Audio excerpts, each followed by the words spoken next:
Hello and welcome to Cozy Creeps, where we bundle up and pretend to be sitting by a cozy fire and listening to spooky tales. I'm Reagan, And I'm River. and we will be your host for this chilling story today. Yeah, babe? For those of us who, sorry, goodness me, words are hard today. For those of you who are only listening, he has on a shirt with a hood, and then his robe has a hood, and he had both on, and he just dramatically pulled them off. Had to, bring it back with a bang after taking a week off. I guess so. Even though most people only listen to this and couldn't even see that. It's okay. For this, I did it for the YouTube watchers. Fair enough. Yeah, so sorry about taking so long to for skipping a week and taking so long to get this episode out. We had to move houses due to some job changes, just so we were closer to our jobs and not driving like an hour and a half in traffic because we live in the Houston metropolitan area, not to like fully triangulate us, and traffic is a nightmare. If you know, you know. And the previous landlords were selling the house too, so it's not like we could stay if we wanted Yeah, to. our previous landlords are like, we're selling the house. Do you want to buy it? And we went, No, no. we had some extremely loud neighbors. Really, really loud. And it was almost on a nightly basis. Yeah, some dude had his straight piped like old Tahoe that always broke. We had like four different neighbors who I swear on my life would switch off which one was playing their music loud. And I don't mean like, oh, you could kind of feel the bass through the walls. No, I mean I could hear the lyrics perfectly through the walls. Like, It was a strong Latin community, so especially during like football season. oh yeah, during football season, anytime there was a holiday that involved fireworks, it was just, and more power to you. You want to celebrate, that's fine. If you're popping off fireworks in a neighborhood on a weekday until 3 in the morning, you're a problem. I said what I said. Don't care if that's a hot take. Um, That's an extremely cold take. yeah. And on top of it, too, it's like we have our toddler, and thankfully, for some reason, Homegirl sleeps through all of that. Don't know how, but she does. She But picks it and was just, chooses. yeah, but it was just one of those things where we were constantly like on pins and needles. Like, is she gonna wake up from all this noise? Are we even gonna get her to sleep? And thankfully, most of the time she'd go to sleep and it'd be fine. But it was a lot. We would not go to sleep then because we were hearing all of it. So it was a lot. But we're back. But yeah, we're back. We are moved in and mostly unpacked. This room is kind of like our office room. I told him already, I kind of want to turn it into like a podcasting room, like cozy room, more cozy room, cozier vibes, so that way we have a cuter little setup. So that will come over time. So if you're on YouTube, you'll see that. If you're not, that doesn't really matter to you. So Yeah. I think we should next time do the bookshelf in the background. I think it looks cuter. it definitely looks cuter. That would be so much cuter. We Yeah. should do that. Anyway, not the point. But Definitely the point. yeah, we are back, and I'm not gonna skip the true crime week because we skipped a week. So don't worry for all of you who want the true crime stories. This is a true crime story. So we are staying right on track with that. I didn't skip to a supernatural just because we skipped a week or anything like that. So we are going to be covering a true crime story, which, fun fact about how I found this story, I know people have varying opinions on AI. I have been brain dead this whole week between moving and handling our toddler almost 24/7 because Homegirl has decided Dada's not allowed to put her to sleep. Dada's not allowed to get her back to sleep when she wakes up because she's been sleeping terribly since we moved. No, no, it's all mama. So I'm brain dead. Forgive me. So I used ChatGPT and was like, ChatGPT, give me a state. So it gave me Oregon. ChatGPT, give me a true. It then tried to tell me all the beautiful things about Oregon. I'm like, no, no, no, give me a true crime case. And it named a case, and I was like, all right, I'll do my own research from there. Thanks, because I just needed the idea. I just needed an idea, and I was like, all right, I'm out. Bye. So that's how I got this story today, and it's actually pretty interesting. Like, it's a pretty weird one, I will say. Pray tell. Still murder, but technically, by legal system standards, solved, but the family and a lot of people who've looked into this case, or like family members of the victim, don't think it was solved and think that things were covered up. We'll get into all that though. Mm. But with that, let's bundle up in our favorite blankets. Let's grab our comfort drinks. This week we have Deep Eddy lemon and sweet tea. Yeah, so we basically have a boozy, what's it called? Arnold Palmer. It's delicious. If you see this and are like, ooh, that sounds good. Fun fact, you can also do it with the Deep Eddy sweet tea and regular lemonade. You can just do it vice versa. It works either way. You get the boozy Arnold Palmer. It just depends on if you want more of a lemonade flavor or more of a tea flavor. So Yeah.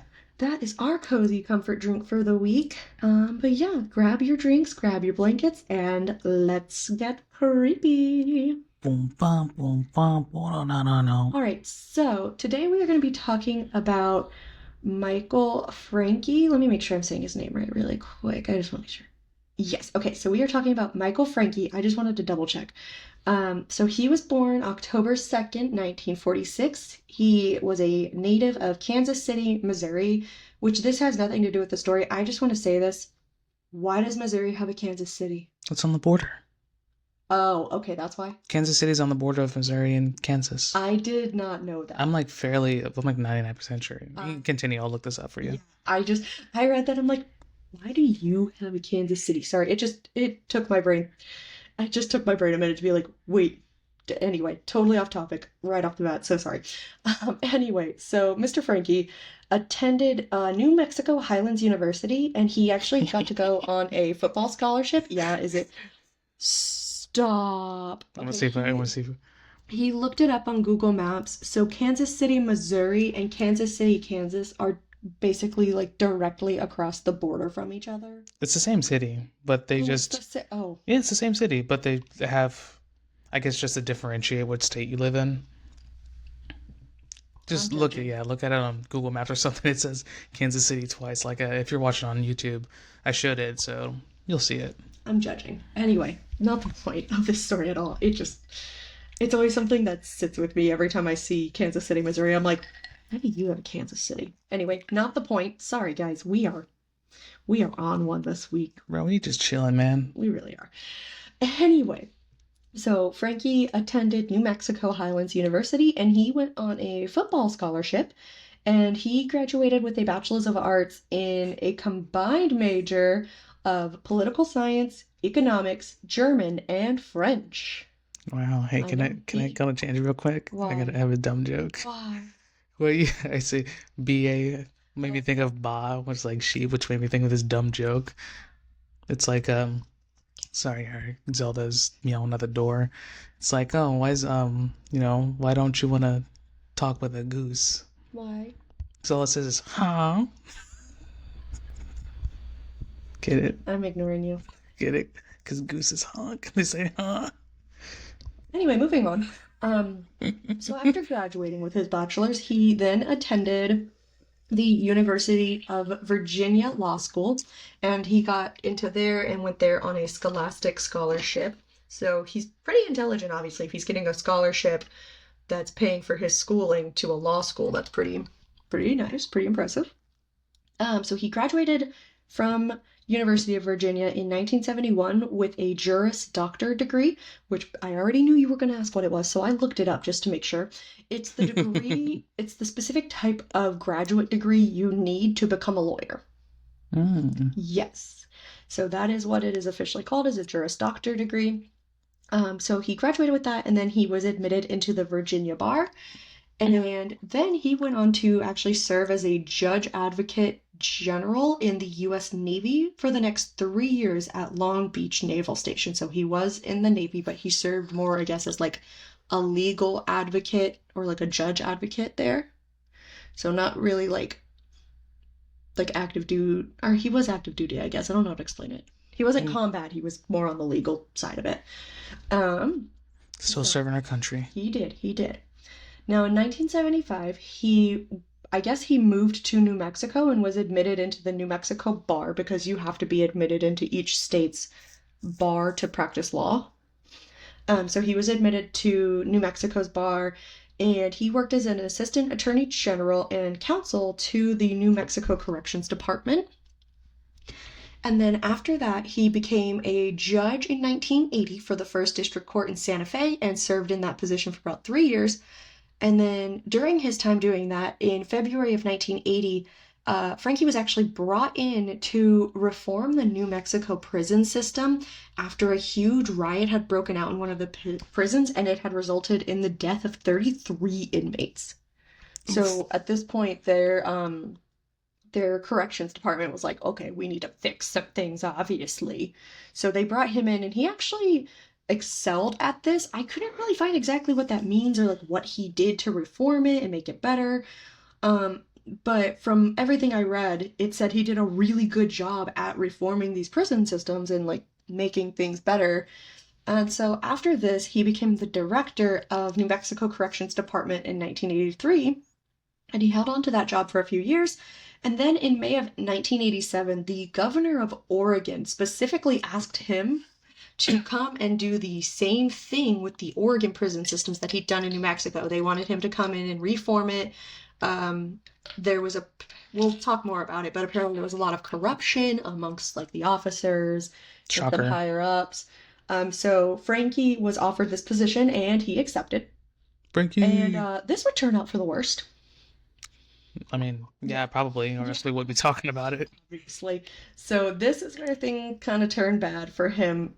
So on January 17th, 1989, literally less than 2 years after taking the job, like he hadn't even been there a full 2 years yet, Michael Francke was found stabbed to death outside of his office on a side porch. So I didn't look for pictures. I should have to kind of get a better description, but I'm guessing like his office kind of had like a side glass door porch area, and that's where his body was found, right outside his office. Oh my goodness. Oh my gosh, our cat's just yelling. Okay, I'm gonna let her in. All right, hold please. No, keep talking. Anyway, well, he's gonna let her in so that way she doesn't disturb our baby, because our baby's asleep across the hall. And if she wakes up, I'm going to scream. Anyway. So, did you let her in? Is she in now? Is she fine? No, she just wanted to yell and run away. Oh, she wants food. Yeah. She's being a fatty. Our cats are little drama queens. Sorry. Zelda specifically, and I guess it comes with a name. I guess so. Anyway, so to continue with the story, the DA said that it was a case of robbery gone wrong. Like, that's what their investigation led them to believe. However, a lot of Michael's family had reason to believe that this was actually foul play and that he was silenced, not just a robbery gone wrong. Now, before we get into this is where I'm going to make the blanket statement of allegedly. Allegedly. Just in case. I don't want to get into any legal trouble. So, allegedly. Crazy how just saying allegedly, like, can you just brush off any liability? I hope that's how it works. Anyway, that's the point. We're just two podcasters. We're just two bros chilling. In a hot tub? Even though I'm a girl. It's fine. I'm still a bro. Anyway, so before his death, Michael had been doing an investigation into the corruption that had been happening within the Oregon State Prison, which is what the governor had brought him in to do. One of the biggest things he was investigating was drug trafficking into the prisons. So he had actually told his family members about this investigation and how through the investigation he found out that there were several high-level officials that were part of this and he was going to expose them. Dang, he's an honest man. He is. Shouldn't have told anyone. Right? He kept his mouth shut until he did it. He probably still would have gotten whacked. But at least he would have outed them. So one former prison guard actually stated that he had seen other guards bringing in drugs, weapons, and other illegal items, bringing them into prisoners.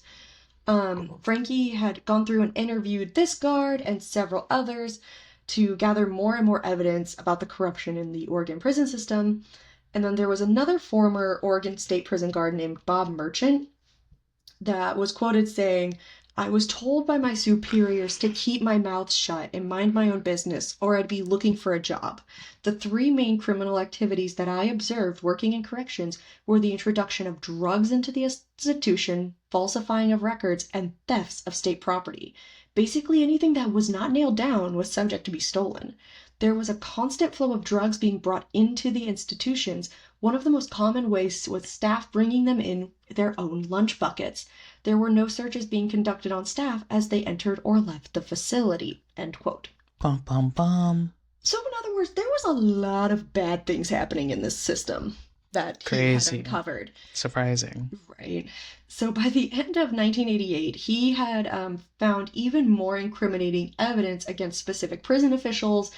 And his sister-in-law, Katie Francke, had said that she spoke with him on January 13th, 1989, and that he let her know that he was planning to go before the legislature and, quote, clean house the following week, and that he was concerned about what he had uncovered. 4 days later, he was dead. Dang. Yeah. So the police began trying to put the final hours of his life together to figure out what had actually happened. So the timeline kind of goes like this, to the best of their knowledge. So after a regular staff meeting on Tuesday, January 16th, Michael had been seen speaking with one of his employees, and then later that evening, 2 correction officers noticed that the light in his car was on and that the driver's side door was wide open.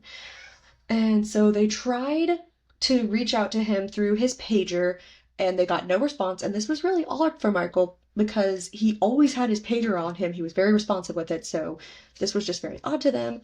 So the 2 officers go and search the building just to see if they can find him around there, but they couldn't find him anywhere, and they ended up leaving around 9:30 p.m. They did this search, I think it said at like 8:30 p.m. They spent about an hour searching, and then they left. So a few hours later, a security guard would find Michael's body. There was a pane of glass on the side door to the patio that was shattered, and his briefcase appeared to be missing. Now, again, police believed this was a robbery gone wrong. A robbery gone wrong, and began interrogating local drug dealers and criminals to see if they had heard anything about someone murdering a cop or I guess, murdering this guy at the corrections facility. And one of these drug dealers stated that he had actually witnessed the murder and that the murderer was another drug dealer named Frank Gable. Now, according to the witness, Gable was attempting to break into Michael's car around 7 p.m. when he came out and caught him in the act. Gable then stabbed Michael, mortally wounding him, and is assumed to have stolen his briefcase as well. It's believed that then after this, Michael made his way up the stairs to the side door on the porch and broke the glass trying to get back into his office, but ended up passing away before he could. So that is kind of the timeline that the police have figured out, and they're running with this robbery gone wrong theory. Now, Michael's family and many others who knew kind of about the investigation that he'd been doing, or who heard about it after the fact, had a hard time believing this for several reasons. So, first of all, Michael's car had an alarm system that would have gone off if Gable had been attempting to break into it. I mean, this is the late 80s. Like, that was pretty common in cars by then, to have an alarm system go off when someone's trying to break in. So, yeah. Also, there weren't any signs of like forced entry into the car, like not trying to jimmy into the window or like pick the lock or anything like that. There was nothing like that on the car. So it doesn't make a whole lot of sense that he was trying to break in the car if he didn't actually try to break into a car, Sus. Also, there was no blood anywhere near the car. And keep in mind, according to this story, Gable stabbed him right there by the car. There would be some blood. Especially if, again, he walked or crawled over back to the building and up these stairs, there would be blood along the way, and there wasn't any. There was only blood really around the area where they found the body. I mean, if there was only an entry point and the knife wasn't taken back out, then maybe there wouldn't be blood, but there would still be droplets at least. Probably. Yeah, there would be something. So the fact that there wasn't really any blood around the car or leading to where they found his body was just a little weird. No, I mean, first they're gonna take the word of a criminal. I mean, they will do that. They'll do that. They'll go through prisons and see if anyone's heard anything as well. Like on regular cases, see if they've heard anything through the grapevine, because they have, like, drug dealers and all of them have their own communication systems, and they'll offer them more lenient punishments or lighter sentences, things like that, if they rat out their other people. Just seems So pretty sus overall. it's a common practice. It's a pretty common practice there. Mm-hmm. But also, keep in mind, earlier I said those two officers had searched the building and found no sign of an attack, even though the attack took place around 7 p.m. and they searched the building around 8:30. It's quite the oversight with their timing. Yeah, well, not even that. It's just more so like, how did you not see anything or even find his body if you were searching an hour and a half after he had been attacked and died? Nah, he got hungry, so he just wanted to go and grab a bite before he just I guess so. went to the great beyond. Guess so. Needed that last cheeseburger. Who knows? But yeah, so even with all of these discrepancies and these things that don't add up, that are, in my opinion, pretty major points, Gable was tried and found guilty of the murder. Now, Michael's family does believe that Gable was a scapegoat and is innocent, and that there was probably something more sinister that happened that night, and that the case was covered up, but because Gable was tried and found guilty, they closed the case, and that was that. And that's pretty much where the story ends. Thanks for listening to Cozy Creeps. But yeah, so that's why I said it's technically legally solved, but I don't know. Personally, I'm kind of with his family. Like, he was in the midst of this huge corruption investigation, and then he's found dead, and just a lot of the evidence doesn't add up. Well, it's like, how did they find out after the fact that he was investigating such things? Well, his family knew in advance beforehand, before he died. He had told some of them. I mean, my theory is that obviously, I'm sure they found his notes, or I'm sure people heard about it and figured it out. well, I'm saying that, like, it probably went. It wasn't just in the correction facility, but like expanded to the outside of it too, which is why the cops were playing dumb. And I don't know if it was like the correction facility cops that were doing the investigation, or if it was like the outside ones as well. But like, corruption, I think, was through the grapevine. Oh, for sure. So, you know. Yeah, I kind of agree with his family. I feel like the drug dealer Gable was probably a scapegoat just so they could sweep it all under the rug and be done with it.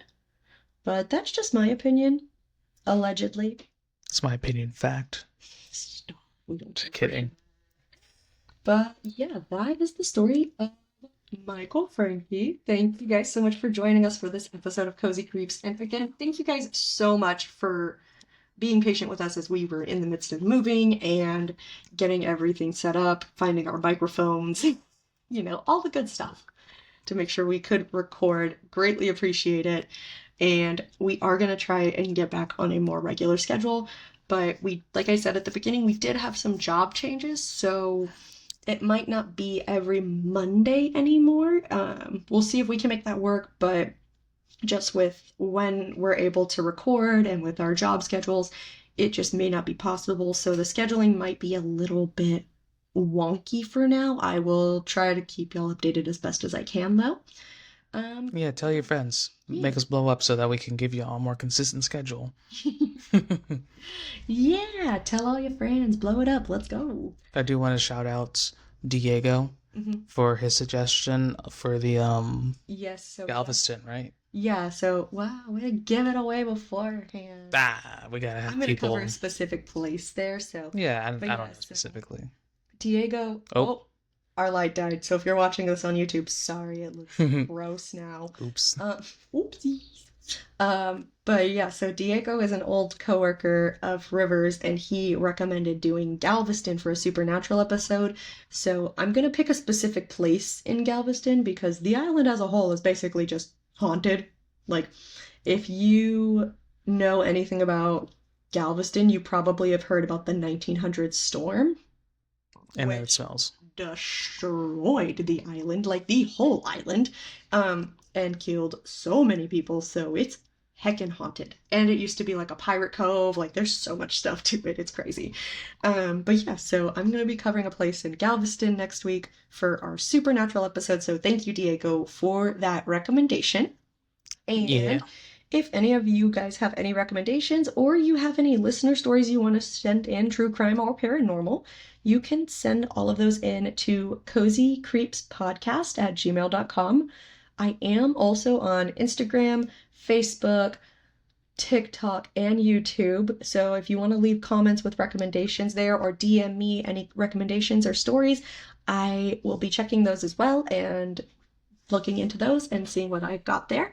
Because I do want to start doing listener episodes eventually. I might just start poking and prodding all our friends and families for something. Yeah.